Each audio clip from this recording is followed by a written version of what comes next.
Hello friends, Cowboy Jobu here with the Jobu Sports Report, and as always, thank you guys for watching, commenting, and subscribing to the Jobu Sports Report, because without you guys, well, this report would be nothing.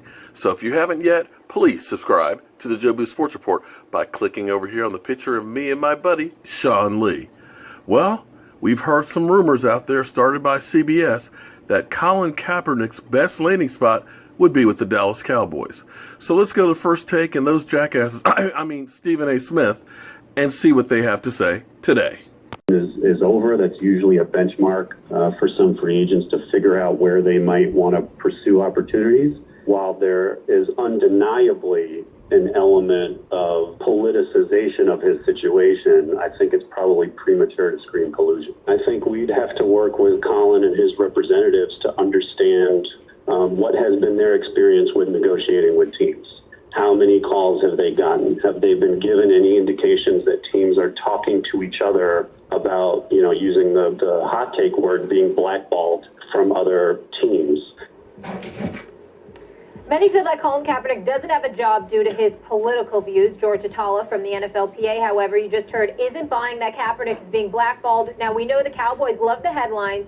So could Jerry and Cap be a match made in heaven? According to a column from CBSSports.com, the best fit for Colin Kaepernick could be as Dak Prescott's backup. Stephen A., is it a good idea for the Cowboys to bring in Kaepernick? I don't think so, because the kind of distraction that he brought to the game last year, although for the most part he should have been applauded for it until he revealed himself to be a hypocrite by acknowledging to the world that he doesn't vote. The fact of the matter is, you're America's team. That's not what happens in America. In America, we're supposed to vote. In America, this is a gorgeous mosaic. In America, we're supposed to embrace differences and what have you, and that seems to be something that Colin Kaepernick preaches about, except when he has the power to do something about it by exercising his right to vote, and he passes on that. Having said all of that, I find this on my mind, Max Kellerman, and it really doesn't have but so much to do with Kaepernick. George Atala, what is his title, Molly? He's the assistant executive director. Yeah, it's a long title for the NFLPA. It's a very long title for the NFLPA. Assistant, executive director, internal, whatever affairs it is, or whatever. Yeah.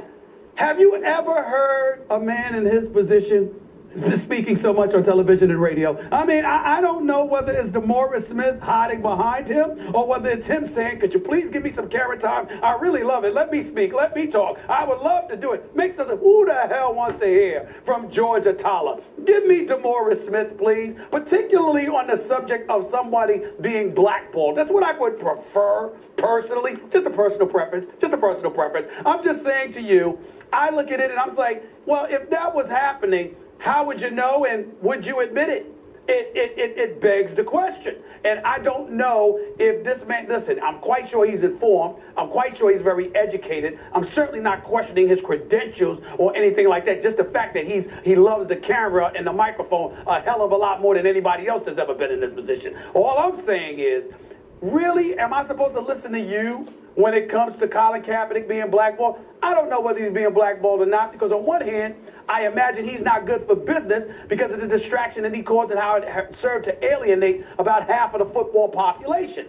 On the other hand, I'm thinking about the fact that the brother didn't seem to be the most accurate thrower in the world. He's a playmaker, can make things happen, especially with his feet. But a pocket passer, I just don't know.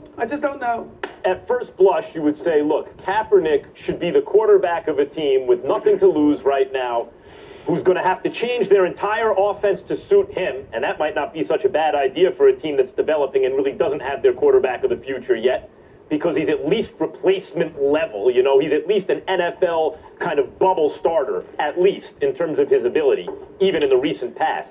So you would say maybe that's not the Cowboys, right? I mean, the Cowboys have a way that they do things, and anyway, have Tony Romo, in case of emergency, break glass, the broadcasting booth, and come down Tony Romo. Meanwhile, we don't have to pay him. We don't have to have him, on the roster, but he's kind of on the roster if we need him.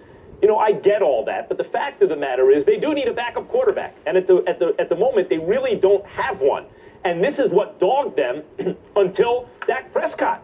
I mean, Tony Romo was at the helm of a team that looked like they were playoff ready, and maybe even if the defense could improve throughout the year, make a run at the Super Bowl a couple of years ago, and he got hurt, if they can get at least decent play from a backup quarterback, maybe they could stay in it, and then when Romo comes back, they could make the playoffs, and they couldn't get decent play. They couldn't win half their games. They basically couldn't win any games.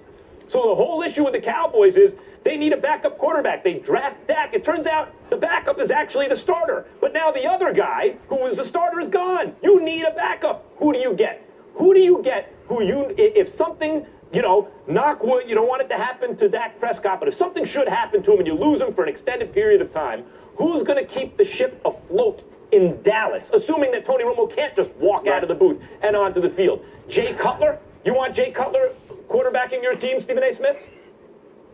Is that a rhetorical question or a trick question? Right. So Colin Kaepernick, maybe he won't be able to optimize all his tools on the Cowboys, but if you're talking to him just about, hey, try not to turn the ball over and complete some passes, hand it to Ezekiel Elliott, be a threat to run at times, can he do that and keep a team afloat and win behind that offensive line at least as much as he loses? Yeah, he can. And can the Dallas Cowboys absorb controversy and win anyway? In fact, they're a franchise that's used to it.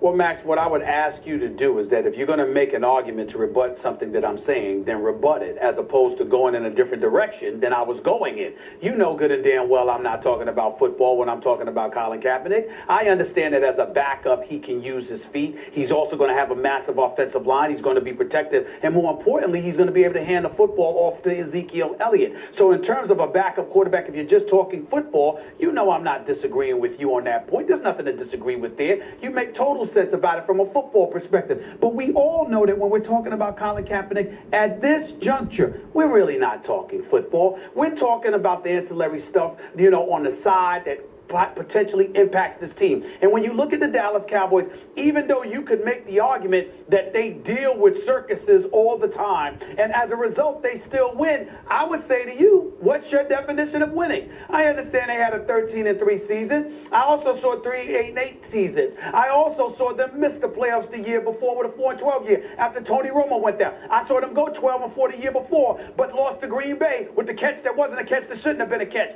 It's a whole bunch of things that come with. It's a whole bunch of things that go with the Dallas Cowboys. But in the end, consistently, it's a circus. And consistently, there's no Super Bowl championship to show for that circus. Wait a minute. And that's what I'm looking at. You just said you're making an off-the-field comment about it. That is an off-the-field comment. Now you're bringing it back to on the field. If we want to talk about off the field and the business of football, then the Cowboys are actually uniquely situated to be able to thrive, at least in terms of their business, which is off the field, with a controversial backup quarterback. They seem to be able to do that and make hay with that better than anybody else. But could you define my point right, please? What I'm saying is when I say off the field, I'm not talking about in the streets. I'm not talking about business. I'm saying things as opposed to directly throwing the football, running the football. That's all I mean by that. Right. I'm saying to you the distraction. I'm saying to you the distraction that he has served to be. Yeah. It contributes to the circus, and the circus that has been the Dallas Cowboys haven't won a Super Bowl championship in 22 years. That's all I'm saying. So you're saying that the off-the-field stuff will affect the on-the-field product? Yes, but I'm saying it's a circus. I'm saying it's a circus, and a circus hasn't worked for them. I'm not talking about Colin Kaepernick handing the football over to Ezekiel Elliott or whatever. I'm just talking about the circus that is the Dallas Cowboys. It's just a macro perspective about the circus that's the Dallas Cowboys. And I'm saying that the circus continued even last year. They had an excellent year. They seem to be able to deal with that better than anybody. And I'm saying, what's your definition of excellence? What's your definition of excellence if they don't win playoff games? Winning the NFC East and then almost coming back to beat Green Bay against the It was a very good year. It was a very good year for the Cowboys. For the Cowboys, it was a very good year. Max is right. Max is right. I'm wrong. Here's why he's right. I forgot what I proclaimed months ago. Max's definition of winning is mediocrity. It always has been. You dare That's say his that definition. To a Yankees they don't have to win a playoff game. No playoff victories. No playoff victories whatsoever. By the way, it's all right for that. It's all right. By the way, I know you want me to engage. I know you want me to engage with your point, but I too have a point to make. Okay. And the best job in football, if you can't get a starting job as a quarterback, is the backup quarterback on the Dallas Cowboys. And Colin Kaepernick, I believe, is unemployed at the moment because I believe he's looking for a starting job. Maybe he's not able to find one. But what's better than, you know, the next best thing to a starting job? Backing up Dak on the Dallas Cowboys. And you never get hit. I think that jersey would sell pretty well, though. Kaepernick Cowboys jersey. We'll see. When we come back, Let's do some highlights. I'm going to do the cheesesteak.